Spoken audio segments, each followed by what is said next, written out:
My wife cheated with her boss, then forged my signature to sell our family home for $350, $0, and now she's suing me for half the proceeds after I found out she's been plotting with her lawyer, and I have no idea who I can trust anymore. Hello, everyone.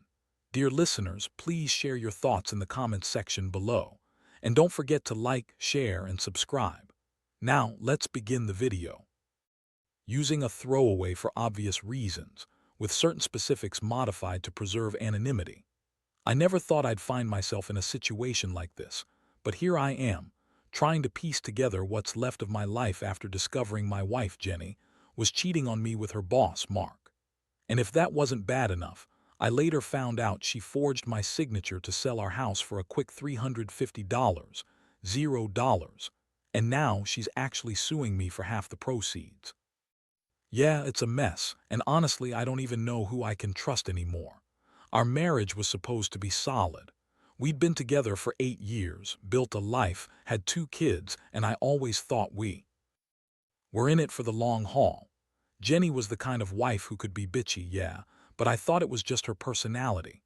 She could be manipulative, too, but I always figured it was just her way of getting what she wanted.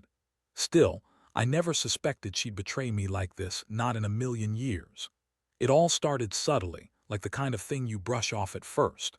She'd come home late sometimes, saying she had to work overtime or had a late meeting with her boss, Mark. She'd be dismissive when I asked about her day, brushing me off with some snarky comment about how I was just paranoid or jealous. But I noticed her phone was always hidden when she was on it. I'd catch her quickly deleting messages, or she'd turn away when I walked into the room like she was hiding something. Then she started acting weird around the house. She'd get defensive whenever I brought up her late nights or her strange phone habits. She accused me of snooping or being insecure. But I wasn't snooping, I just wanted to know what was going on. She'd get angry, call me paranoid, and say I was accusing her of stuff she hadn't done. But I knew better, something was off.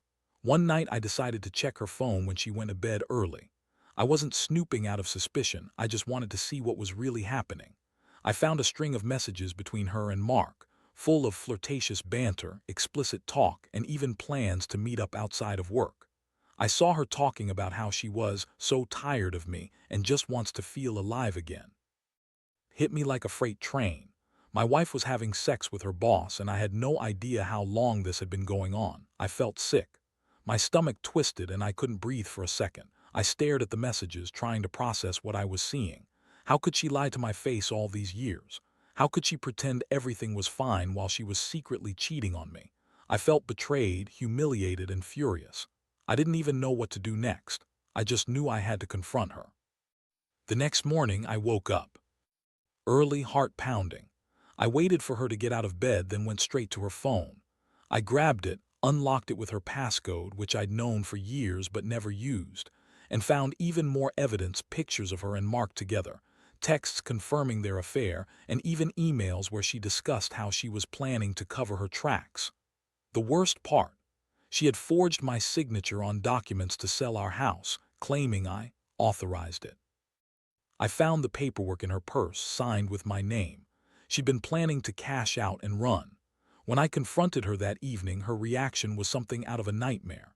She everything at first, then spun some elaborate lie about how she was just stressed, that Mark was and that I was overreacting. She called me paranoid, accused me of cheating myself, and said I was jealous of her success. But I had the proof. I felt like I was in some kind of nightmare where the person I loved and trusted the most had turned into a complete stranger, a liar, a cheat. Honestly, I was devastated. I'd always believed in honesty, loyalty, and sticking together through thick and thin. And here I was, discovering that my wife had been betraying me, lying, and even stealing from us. I didn't sleep that night, replaying everything in my head, the signs I missed, the moments I ignored, the trust I'd broken myself by not seeing the truth. It was like my entire world was crumbling, and I had no idea how to put it back together. After that night, everything changed. I couldn't look at Jenny the same way anymore. The woman I thought I knew, the woman I loved, turned out to be someone I barely recognized. The betrayal cut deep, But what hurt even more was the realization that she'd been planning to sell our home behind my back, forging my signature like I was some kind of pawn. The idea that she could do something so calculated, so cold, made my blood boil.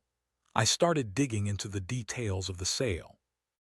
I found out she had already contacted a lawyer, a guy named David, and they'd been working behind my back for weeks. Jenny kept saying she was doing what's best for the family.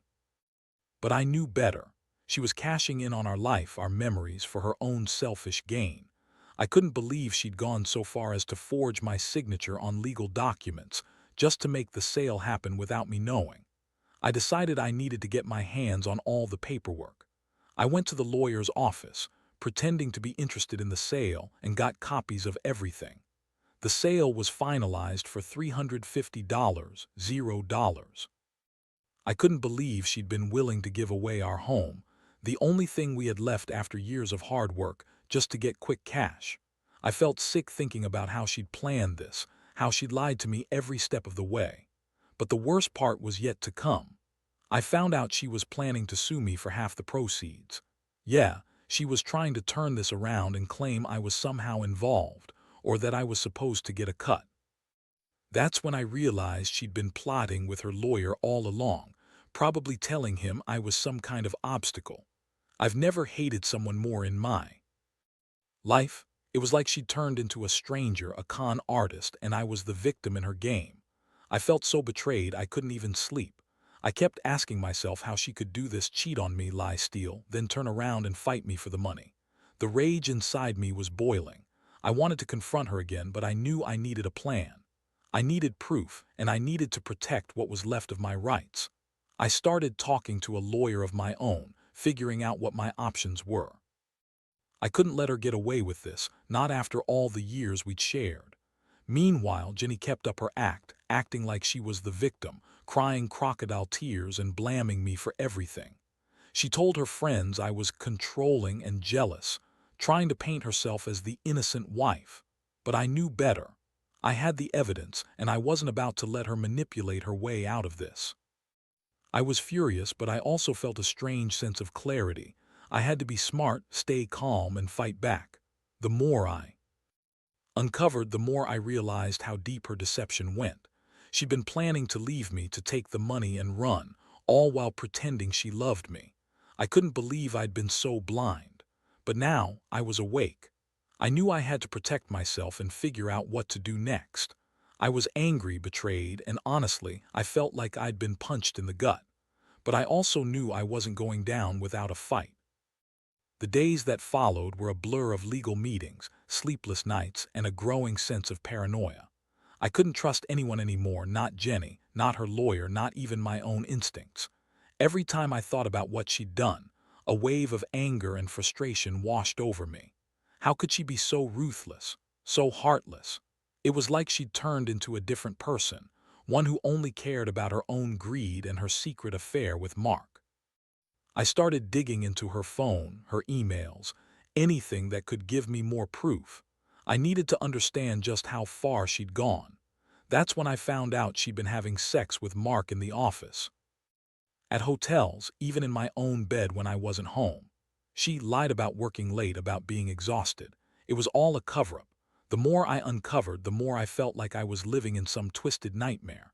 But what really pushed me over the edge was the discovery of the forged signatures. I found a notarized document, signed with my name, giving her permission to sell the house. It was perfectly forged, her handwriting, my signature, everything. I couldn't believe she'd gone to such lengths. She'd even hired a lawyer to help her cover her tracks, making it look like I'd agreed to everything. I felt sick thinking about how she'd manipulated the legal system to get her way. I knew I had to do something. I contacted my own lawyer, a guy named Mike, and laid everything out. He told me I had grounds to contest the sale, to nullify the contract, and to sue her for fraud. But I also knew I needed to act fast. She was planning to finalize everything, to get the money, and then disappear with Mark. I couldn't let that happen. I had to stop her before she took everything from us. So I decided to confront her again. I called her into the living room and I laid all the evidence on the table. I told her I knew about her affair, about the forged signatures, about her plans to sell the house. Her face twisted into a sneer, and she started lying right to my face. She said I was overreacting, that I was insecure, that she was just stressed and needed an outlet. She even accused me of cheating on her, which was laughable considering the mess she'd made. I felt my blood boil. How could she be so callous, so manipulative? I told her she was done lying, that I was going to fight back, and that I wasn't going to let her ruin everything we built. I also told her I was going to take her to court, that I'd expose everything she'd done, and that I'd fight her for what's rightfully mine. I was furious, but I also felt a strange sense of clarity. This was war.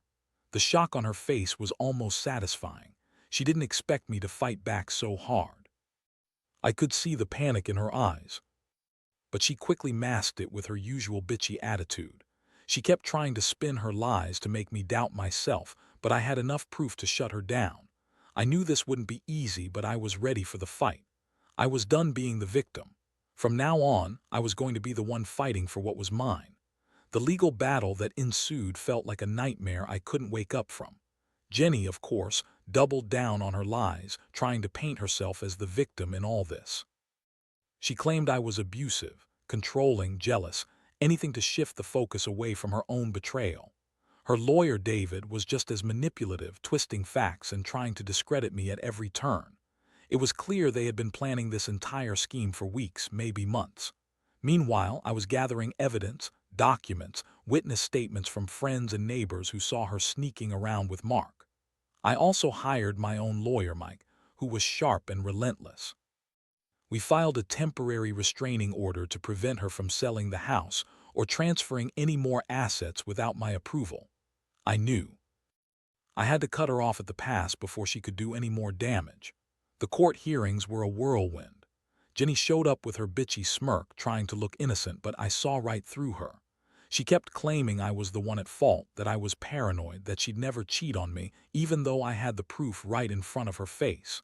She insisted she was doing what's best for the family, which made me laugh bitterly. If that was her idea of best, I'd hate to see her worst. One of the most shocking moments was when Jenny's lawyer tried to get the judge to dismiss my claims about the forged signatures. He argued that I had no proof I didn't sign those papers myself. I had to sit there and watch her lie, knowing I had the real signatures, the emails, the witness statements.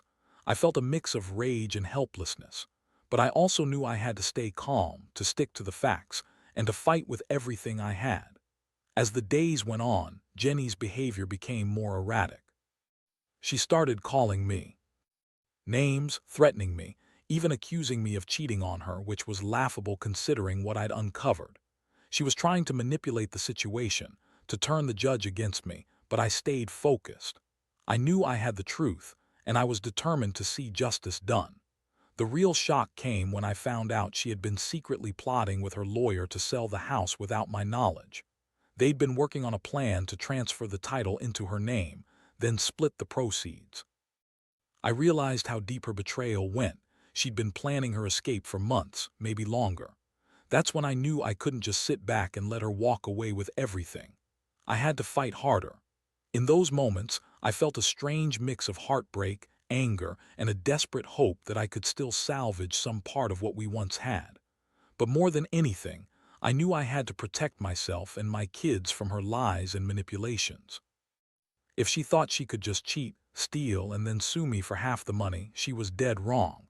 I was ready to go all the way to make sure I got what was rightfully mine and that she paid for her betrayal. The courtroom battles dragged on for weeks, each day feeling like an emotional marathon. Jenny's lies became more blatant and her attitude more bitchy and dismissive. She would sit there, smirking at times, acting like she was the victim, while her lawyer pushed her to spin even more elaborate stories. I could see through every word, every fake tear she tried to wipe away. It was infuriating, but I kept my composure, knowing that the truth was on my side. My lawyer, Mike, worked tirelessly. We subpoenaed bank records, emails, and even security footage from her workplace. The evidence was stacking up against her: the secret affair, the forged signatures, her attempts to hide assets. We filed motions to freeze her accounts and prevent her from selling or transferring any property. I was determined not to let her get away with this. no matter how hard she fought. One of the most shocking moments came when Jenny's lawyer tried to argue that I had been complicit in the sale, suggesting I had signed the documents willingly. I had to produce the real signatures, the email exchanges where she admitted to forging my name, and even testimony from a handwriting expert to prove her fraud. The court was stunned, and I saw Jenny's face fall for the first time. I think she realized she'd underestimated me.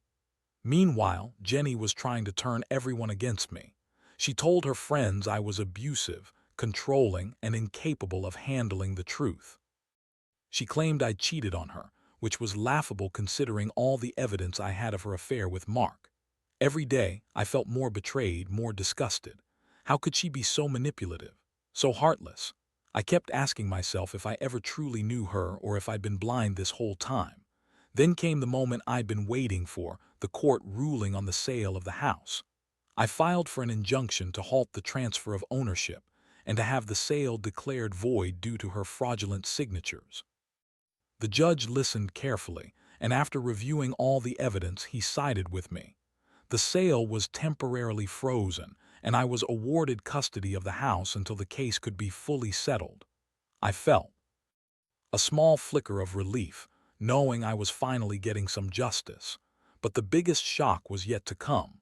I discovered that Jenny had secretly hired a private investigator to dig up dirt on me, trying to find something, anything, to use against me in court.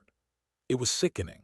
I realized her plan was to destroy me, to smear my name, so she could walk away with the money and keep her new life intact. That was the moment I knew I had to fight even harder to expose her for the manipulative, selfish person she was. Looking back now, I see how much I've been through. The betrayal cut so deep, but it also made me realize that I can't trust her or anyone who's willing to lie and cheat their way through life. I learned that sometimes you have to fight for what's right, even when it feels like the whole world is against you. I still have a long road ahead, but I know I'll come out of this stronger. And honestly, I hope anyone else who's been betrayed by someone they loved learns to stand up, fight back, and never let someone take control of your life without a fight. In the end, everything I thought I knew about Jenny turned out to be a lie. She was a master manipulator, a liar, and a thief. The betrayal hit me hard, but what hurt even more was realizing how far she was willing to go, cheating on me with her boss, forging my signature to sell our home, then trying to turn the entire situation against me in court. I felt like I'd been punched in the gut so many times I thought I'd never get up. The legal battle finally reached a point where I could breathe a little easier. The judge ruled in my favor, halting the sale of the house and declaring the forged documents invalid. I managed to keep our family home, at least for now, which was a small victory in what felt like a war.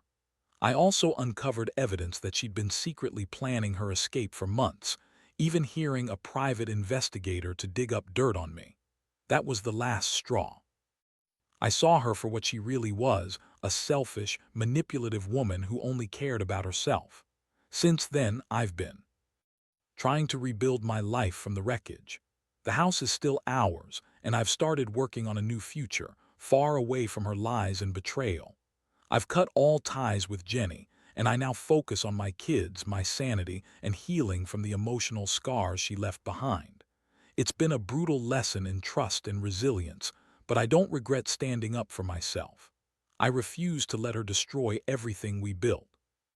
Looking back, I realized that I was naive to believe in fairy tale love, but I also learned that sometimes you have to fight for what's right, even if it means facing the hardest truths about the person you thought you knew. I've learned to trust my instincts more, to be cautious, and to never let anyone manipulate me again. Most importantly, I've learned that no matter how deep the betrayal, you can survive it, and sometimes that survival is the greatest victory of all. If there's one thing I want others to take away from this, it's this: don't ignore the signs. Trust your gut. When someone shows you who they really are, believe them. And if you find yourself betrayed, don't be afraid to fight for what's yours. It might be the hardest thing you ever do, but it's worth it. Because in the end, you have to live with yourself, and you owe it to yourself to stand tall, no matter how much someone tries to tear you down.